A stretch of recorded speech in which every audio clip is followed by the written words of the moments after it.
Just a quick one, just to let you know that we haven't given up. We haven't stopped demonstrating. We haven't stopped protesting. But we are extremely busy in the background, and we've had to reevaluate how we do things. At the end of the day, we can't be going out onto the streets when there's going to probably only be 15 or 20 of us turn up. So things we've also realised, I mean, it's no secret, but how powerful their media arms are. I mean, the Bournemouth Echo and Dorset Police, the propaganda that they whipped up after the 9th of January, it's very, very hard to counteract when you've only got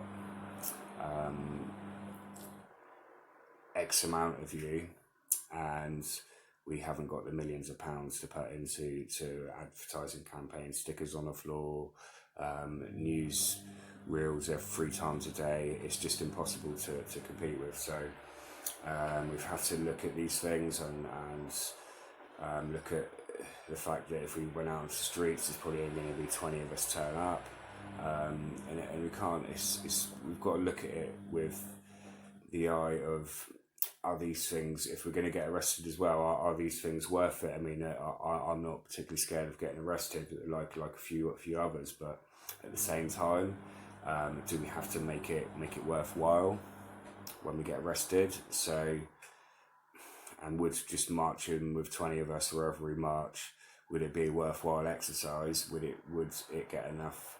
Got to weigh up the pros and the cons, and for me and quite a few of the others, the cons outweigh the pros by an absolute mile. So it doesn't mean that we're not looking to do anything in the future. I mean, to be honest, to see how the 20th goes as well. I mean, I do encourage people to go up to that, but at the same time, be on your toes, be on the ball, be ready with your phones, because they are going to be ramping things up big style and possibly even using it as a training exercise.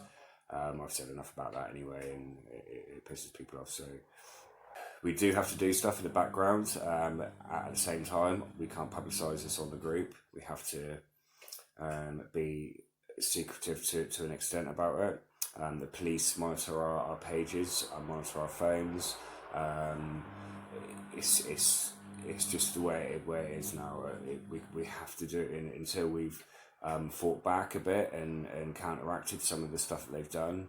I don't think it's feasible to be advertising stuff online, putting our plans online. We can say to an extent what we're looking to do, and we have plans, but to go into those things, I mean, talk to us. That's all we can say. Talk to us. There are ways and means that we can communicate.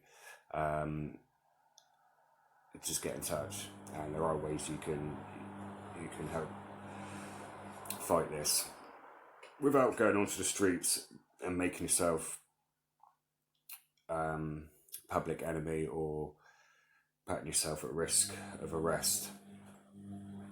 There are background things that people can do if you're willing to put in a few hours a week. So that's a little bit of why I've done this video today. But it was also just to say we are looking to do a podcast over the next week or so, but putting a date on that I'm a bit reluctant to, because the last time I did that, so we still haven't put out the one we were supposed to put out 2 weeks ago Saturday. So it is I do hope to get it done for the next week, and yeah, it's sort of let you know what's going on locally, what we're trying to do to counteract this, and we have not given up in the slightest. I personally had about a month, 6 weeks break after January 9th, but since then I've been absolutely manic trying to catch up with all the messages, and we've got a lot of the framework in place now, and it's just sort of filling it in with the manpower. But yeah, if you really want to help, say you're local in Dorset, get in touch. I'll put an email address in the link, so obviously you're not doing it through Messenger or anything like that. I say nothing's foolproof, nothing's totally safe, but yeah, like I say, get in touch. I'll put an email address in the description, comments, wherever I've posted this.